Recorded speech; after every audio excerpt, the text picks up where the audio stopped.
മത്തായി എഴുതിയ സുവിശേഷം 21-ാം അധ്യായം. അനന്തരം അവർ യെരുശലേമിനോട് സമീപിച്ചു. ഒലിവുമലയരികെ ബേത്ത്ഫഗയിൽ എത്തിയപ്പോൾ യേശു 2 ശിഷ്യന്മാരെ അയച്ചു. നിങ്ങൾക്ക് എതിരെയുള്ള ഗ്രാമത്തിൽ ചെല്ലുവിൻ. അവിടെ കെട്ടിയിരിക്കുന്ന ഒരു പെൺകഴുതയെയും അതിൻ്റെ കുട്ടിയെയും നിങ്ങൾ ഉടനെ കാണും. അവയെ അഴിച്ചുകൊണ്ട് വരുവിൻ. നിങ്ങളോട് ആരെങ്കിലും വല്ലതും പറഞ്ഞാൽ, കർത്താവിന് ഇവയെക്കൊണ്ട് ആവശ്യമുണ്ട് എന്ന് പറയുവിൻ. തൽക്ഷണം അവൻ അവയെ അയക്കുമെന്ന് പറഞ്ഞു. സീയോൻ പുത്രിയോട്, ഇതാ നിന്റെ രാജാവ് സൗമ്യമായ കഴുതപ്പുറത്തും വാഹനമൃഗത്തിൻ്റെ കുട്ടിയുടെ പുറത്തും കയറി നിന്റെ അടുക്കൽ വരുന്നു എന്ന് പറയുവിൻ. എന്നിങ്ങനെ പ്രവാചകൻ മുഖാന്തരം അരുളി ചെയ്തതിന് നിവർത്തി വരുവാൻ അത് സംഭവിച്ചു. ശിഷ്യന്മാർ പുറപ്പെട്ടു. യേശു കൽപ്പിച്ചതുപോലെ ചെയ്തു. കഴുതയെയും കുട്ടിയെയും കൊണ്ടുവന്നു. തങ്ങളുടെ വസ്ത്രം അവയുടെ മേലിട്ടു. അവൻ കയറിയിരുന്നു. പുരുഷാരം മിക്കതും തങ്ങളുടെ വസ്ത്രം വഴിയിൽ വിരിച്ചു. മറ്റു ചിലർ വൃക്ഷങ്ങളിൽ നിന്ന് കൊമ്പ് വെട്ടി വഴിയിൽ വിതറി. മുൻപും പിൻപും നടന്ന പുരുഷാരം, ദാവീദ് പുത്രന് ഹോശാന, കർത്താവിൻ്റെ നാമത്തിൽ വരുന്നവൻ വാഴ്ത്തപ്പെട്ടവൻ, അത്യുന്നതങ്ങളിൽ ഹോശാന എന്ന് ആർത്തുകൊണ്ടിരുന്നു. അവൻ യെരുശലേമിൽ കടന്നപ്പോൾ നഗരം മുഴുവനും ഇളകി. ഇവൻ ആരെന്ന് പറഞ്ഞു. ഇവൻ ഗലീലയിലെ നസ്രയത്തിൽ നിന്നുള്ള പ്രവാചകനായ യേശു എന്ന് പുരുഷാരം പറഞ്ഞു. യേശു ദേവാലയത്തിൽ ചെന്നു. ദേവാലയത്തിൽ വിൽക്കുന്നവരെയും വാങ്ങുന്നവരെയും എല്ലാം പുറത്താക്കി. പൊൻവാണിഭക്കാരുടെ മേശകളെയും പ്രാവുകളെ വിൽക്കുന്നവരുടെ പീഠങ്ങളെയും മറിച്ചു കളഞ്ഞു. അവരോട്, എൻ്റെ ആലയം പ്രാർത്ഥനാലയം എന്ന് വിളിക്കപ്പെടുമെന്ന് എഴുതിയിരിക്കുന്നു. നിങ്ങളോ അതിനെ കള്ളന്മാരുടെ ഗുഹയാക്കി തീർക്കുന്നു എന്ന് പറഞ്ഞു. കുരുടന്മാരും മുടന്തന്മാരും ദേവാലയത്തിൽ അവൻ്റെ അടുക്കൽ വന്നു. അവൻ അവരെ സൗഖ്യമാക്കി. എന്നാൽ മഹാപുരോഹിതന്മാരും ശാസ്ത്രിമാരും അവൻ ചെയ്ത അത്ഭുതങ്ങളെയും ദാവീദ് പുത്രന് ഹോശാന എന്ന് ദേവാലയത്തിൽ ആക്കുന്ന ബാലന്മാരെയും കണ്ടിട്ട് നീരസപ്പെട്ടു. ഇവർ പറയുന്നത് കേൾക്കുന്നുവോ എന്ന് അവനോട് ചോദിച്ചു. യേശു അവരോട്, ഉവ്വ്, ശിശുക്കളുടെയും മുല കുടിക്കുന്നവരുടെ വായിൽ നിന്ന് നീ പുകഴ്ച ഒരുക്കിയിരിക്കുന്നു എന്നുള്ളത് നിങ്ങൾ ഒരിക്കലും വായിച്ചിട്ടില്ലയോ എന്ന് ചോദിച്ചു. പിന്നെ അവരെ വിട്ട് നഗരത്തിൽ നിന്ന് പുറപ്പെട്ട് ബെഥാനിയയിൽ ചെന്ന് അവിടെ രാത്രി പാർത്തു. രാവിലെ അവൻ നഗരത്തിലേക്ക് മടങ്ങിപ്പോകുന്ന സമയം വിശന്നിട്ട് വഴിയരികെ ഒരു അത്തിവൃക്ഷം കണ്ട് അടുക്കെ ചെന്നു. അതിൽ ഇലയല്ലാതെ ഒന്നും കാണായികയാൽ, ഇനി നിന്നിൽ ഒരു നാളും ഫലമുണ്ടാകാതെ പോകട്ടെ എന്ന് അതിനോട് പറഞ്ഞു. ക്ഷണത്തിൽ അത്തി ഉണങ്ങിപ്പോയി.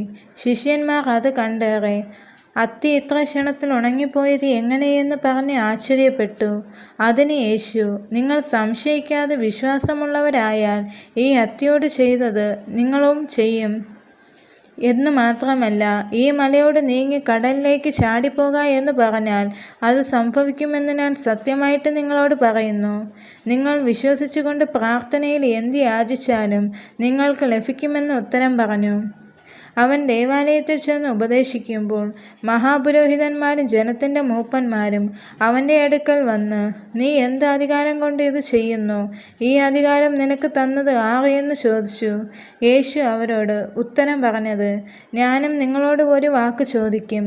അത് നിങ്ങൾ എന്നോട് പറഞ്ഞാൽ എന്ത് അധികാരം കൊണ്ട് ഞാനിത് ചെയ്യുന്നു എന്നുള്ളതും ഞാനും നിങ്ങളോട് പറയും.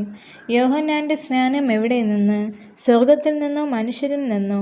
അവർ തമ്മിൽ ആലോചിച്ചു. സ്വർഗത്തിൽ നിന്ന് എന്ന് പറഞ്ഞാൽ പിന്നെ നിങ്ങൾ അവനെ വിശ്വസിക്കാനത് എന്ത് എന്ന് അവൻ നമ്മോട് ചോദിക്കും. മനുഷ്യരിൽ നിന്ന് എന്ന് പറഞ്ഞാലോ നാം പുരുഷാരത്തെ ഭയപ്പെടുന്നു. എല്ലാവരും യോഹന്നാൻ പ്രവാചകൻ എന്നല്ലോ എണ്ണുന്നത് എന്ന് പറഞ്ഞു.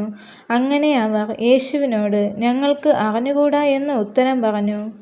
അവൻ അവരോട് പറഞ്ഞത്, എന്നാൽ ഞാനിത് എന്ത് അധികാരം കൊണ്ട് ചെയ്യുന്നു എന്നുള്ളതും ഞാൻ നിങ്ങളോട് പറയുന്നില്ല. എങ്കിലും നിങ്ങൾക്ക് എന്ത് തോന്നുന്നു? ഒരു മനുഷ്യൻ 2 പുത്രന്മാർ ഉണ്ടായിരുന്നു. അവൻ ഒന്നാമത്തവൻ്റെ അടുക്കൽ ചെന്നു, മകനെ, ഇന്ന് എൻ്റെ മുന്തിരിത്തോട്ടത്തിൽ പോയി വേല ചെയ്യുക എന്ന് പറഞ്ഞു. എനിക്ക് മനസ്സില്ല എന്ന് അവൻ ഉത്തരം പറഞ്ഞു. എങ്കിലും പിന്നേത്തതിൽ അനുതപിച്ചു അവൻ പോയി. രണ്ടാമത്തവൻ്റെ അടുക്കൽ അവൻ ചെന്ന് അങ്ങനെ തന്നെ പറഞ്ഞപ്പോൾ, ഞാനും പോകാം അപ്പ എന്ന് അവൻ ഉത്തരം പറഞ്ഞു. പോയില്ല താനും. ഈ 2 പേരിൽ ആരാകുന്നു അപ്പൻ്റെ ഇഷ്ടം ചെയ്തത്? ഒന്നാമത്തവൻ എന്ന് അവർ പറഞ്ഞു. യേശു അവരോട് പറഞ്ഞത്, ചുങ്കക്കാരും വേശ്യന്മാരും നിങ്ങൾക്ക് മുമ്പായി ദൈവരാജ്യത്തിൽ കടക്കുന്നു എന്ന് സത്യമായിട്ട് ഞാൻ നിങ്ങളോട് പറയുന്നു. യോഹന്നാൻ നീതിമാർഗം ഉപദേശിച്ചുകൊണ്ട് നിങ്ങളുടെ അടുക്കൽ വന്നു. നിങ്ങൾ അവന് വിശ്വസിച്ചില്ല. എന്നാൽ ചുങ്കക്കാരും വേശ്യന്മാരും അവനെ വിശ്വസിച്ചു. അനുദപിച്ചു. അത് കണ്ടിട്ടും നിങ്ങൾ അവനെ വിശ്വസിപ്പാൻ തക്കവണ്ണം പിന്നത്തേതിൽ അനുദപിച്ചില്ല. മറ്റൊരു ഉപമ കേൾപ്പിൻ. ഗൃഹസ്ഥനായൊരു മനുഷ്യൻ ഒരു മുന്തിരിത്തോട്ടം നട്ടുണ്ടാക്കി, അതിന് വേലി കെട്ടി, അതിൽ ചക്ക് കുഴിച്ചിട്ടു, ഗോപുരവും പണിതു. പിന്നെ കുടിയന്മാരെ പാട്ടത്തിന് ഏൽപ്പിച്ചിട്ട് പരദേശത്ത് പോയി. ഫലകാലം സമീപിച്ചപ്പോൾ തനിക്കുള്ള അനുഭവം വാങ്ങേണ്ടതിന് അവൻ ദാസന്മാരെ കുടിയാന്മാരുടെ അടുക്കൽ അയച്ചു. കുടിയാന്മാരോ അവൻ്റെ ദാസന്മാരെ പിടിച്ചു, ഒരുവനെ തല്ലി, ഒരുവനെ കൊന്നു, മറ്റൊരുവനെ കല്ലെറിഞ്ഞു. അവൻ പിന്നെയും മുമ്പിലത്തേതിലും അധികം ദാസന്മാരെ അയച്ചു. അവരോടും അവർ അങ്ങനെ തന്നെ ചെയ്തു. ഒടുവിൽ അവൻ, എൻ്റെ മകനെ അവർ ശങ്കിക്കുമെന്ന് പറഞ്ഞു മകനെ അവരുടെ അടുക്കൽ അയച്ചു. മകനെ കണ്ടിട്ട് കുടിയാന്മാർ, ഇവൻ അവകാശി, വരുവൻ നാം അവനെ കൊന്ന് അവൻ്റെ അവകാശം കൈവശമാക്കുക എന്ന് തമ്മിൽ പറഞ്ഞു. അവനെ പിടിച്ച് തോട്ടത്തിൽ നിന്ന് പുറത്താക്കി കൊന്നുകളഞ്ഞു. ആകയാൽ മുന്തിരിത്തോട്ടത്തിൻ്റെ ഉടയവൻ വരുമ്പോൾ ആ കുടിയാന്മാരോട് എന്തു ചെയ്യും? അവൻ ആ വല്ലാത്തവരെ വല്ലാതെ നിഗ്രഹിച്ച് തക്ക സമയത്ത് അനുഭവം കൊടുക്കുന്ന വേറെ കുടിയാന്മാർക്ക് തോട്ടം ഏൽപ്പിക്കുമെന്ന് അവർ അവനോട് പറഞ്ഞു. യേശു അവരോട്, വീട് പണിയുന്നവർ തള്ളിക്കളഞ്ഞ കല്ല് മൂലക്കല്ലായി തീർന്നിരിക്കുന്നു. ഇത് കർത്താവിനാൽ സംഭവിച്ചു, നമ്മുടെ ദൃഷ്ടിയിൽ ആശ്ചര്യമായിരിക്കുന്നു എന്ന് നിങ്ങൾ തിരുവെഴുത്തുകളിൽ ഒരിക്കലും വായിച്ചിട്ടില്ലയോ? അതുകൊണ്ട് ദൈവരാജ്യം നിങ്ങളുടെ പക്കൽ നിന്ന് എടുത്ത് അതിൻ്റെ ഫലം കൊടുക്കുന്ന ജാതിക്ക് കൊടുക്കുമെന്ന് ഞാൻ നിങ്ങളോട് പറയുന്നു. ഈ കല്ലിന്മേൽ വീഴുന്നവൻ തകർന്നു പോകും. അത് ആരുടെ മേലെങ്കിലും വീണാൽ അവനെ ധൂളിപ്പിക്കും എന്ന് പറഞ്ഞു. അവൻ്റെ ഉപമകളെ മഹാപുരോഹിതന്മാരും പരീശരും കേട്ടിട്ട് തങ്ങളെക്കൊണ്ട് പറയുന്നു എന്ന് അറിഞ്ഞു അവനെ പിടിപ്പാൻ അന്വേഷിച്ചു. എന്നാൽ പുരുഷാരം അവനെ പ്രവാചകനെന്ന് എണ്ണുക കൊണ്ട് അവരെ ഭയപ്പെട്ടു. ഈ വചനങ്ങളാൽ ദൈവം എല്ലാവരെയും അനുഗ്രഹിക്കുമാറാകട്ടെ. ആമേൻ.